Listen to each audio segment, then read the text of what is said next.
en BDG. Et je vais vous présenter le TP2 sur les temps réels portant sur l'ordonnancement. En premier lieu, nous allons voir la préhension stricte entre priorités différentes, hautes et basses. Donc je vais lancer une commande ici. Okay. Et je vais juste ajuster.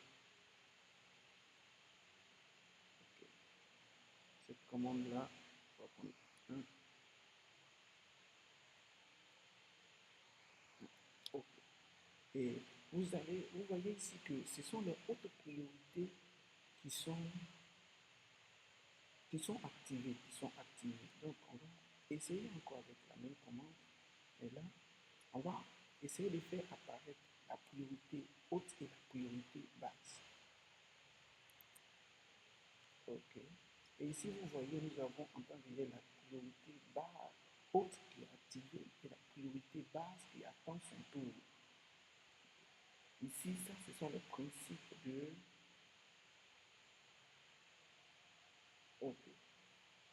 Les principes de préhension. Deux, nous allons voir encore le rôle et le revenu entre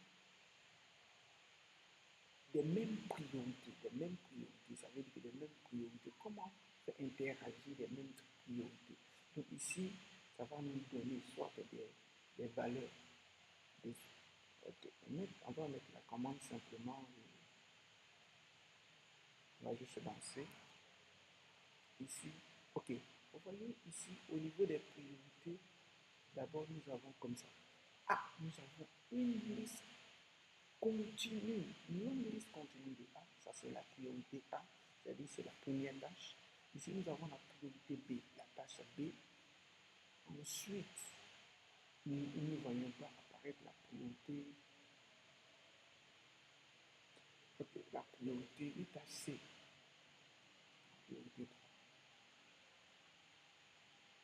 Donc, ça continue de travailler, ça continue de fonctionner.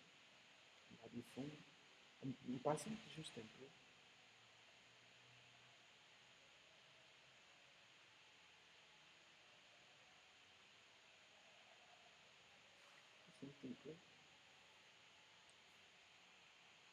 OK, comme ça. Et on va voir un peu.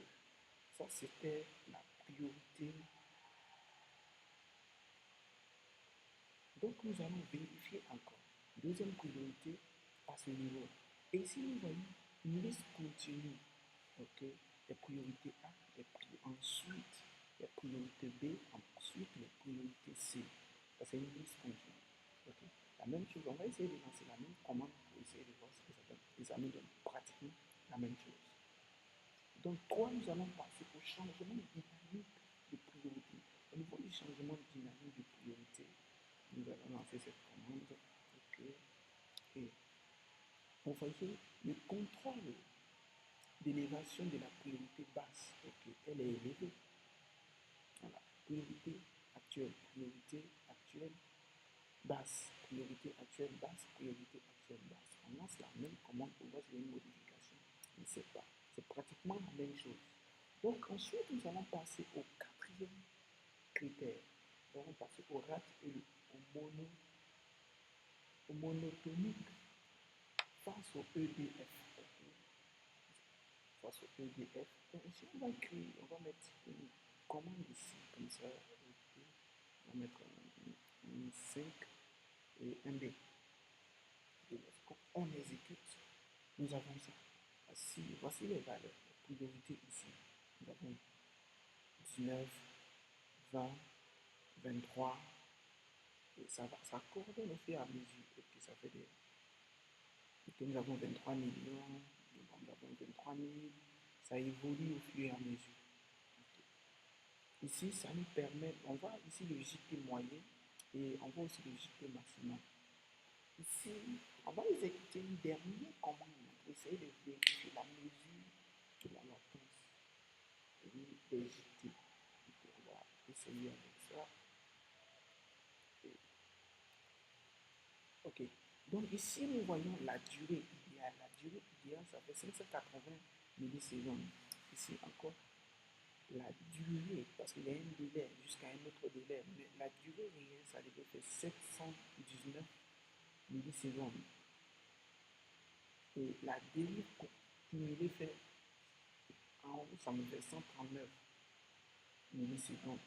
Donc, effectivement, le travail a été fait et ça respecte les principes.